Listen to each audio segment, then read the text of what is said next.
Welcome to Hvide Sande here in Denmark for the fourth stop of the PWA World Tour.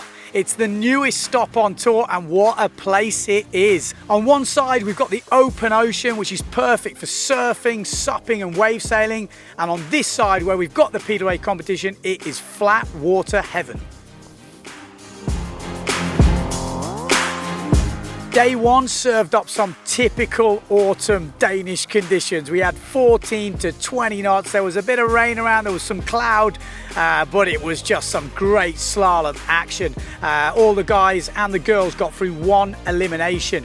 And there was some, the main players were right up at the top of the fleet. We had Matteo Giacchino in second place, who is also in second place in the overall standings, and we had Pierre Mortefon winning the first elimination. In the women, this is their second event of the year, and it's actually their last, so all the world titles will be decided here. The world rankings leader, Lena Erdl, had a bit of a shocker in the first elimination and was down in 7th place. The upset, I would say, in the top three was new girl on the block from Poland, RSX racer Janowska. She managed to finish in second place with a great result, just ahead of Delphine Cousin, and winning it was Sarah Kita, last year's reigning world champion. Day two came, the sun came out, but the wind didn't show up, and there wasn't enough for official slalom competition.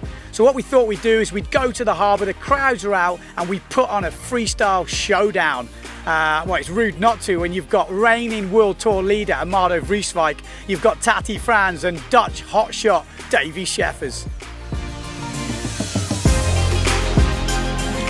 Day three served up some awesome slalom conditions, and we even had some sun. There was a big course set and the wind just got stronger and stronger all the way to the final. I think we had up to 20 knots, so it was really great slalom to watch. The results, well, they were coming back to normal because a few of the big guns had some shockers in the first round.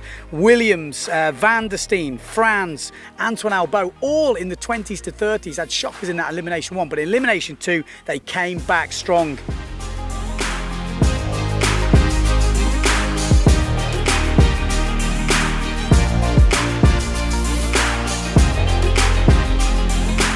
In the women, it was a 1-2 for the Turkish riders. Lena Erdl coming back after a disappointing first elimination to take first in the second. Second place, Fulya Unlu. Great race from her and managed to hold off Sarah Kita all the way on that last reach. And obviously Sarah Kita had to settle for third place.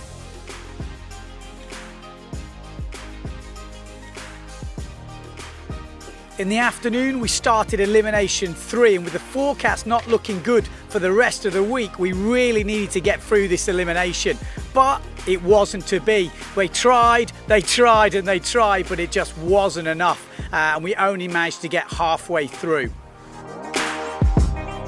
Okay, so that is it for Denmark, Hvide Sande. We are done, and okay, we had 2 eliminations, but they were good eliminations, and we saw a new kid on the block, Sebastian Kerdel, getting his first podium, and like he said, that sort of got him there a little bit earlier than he expected, so he was super happy.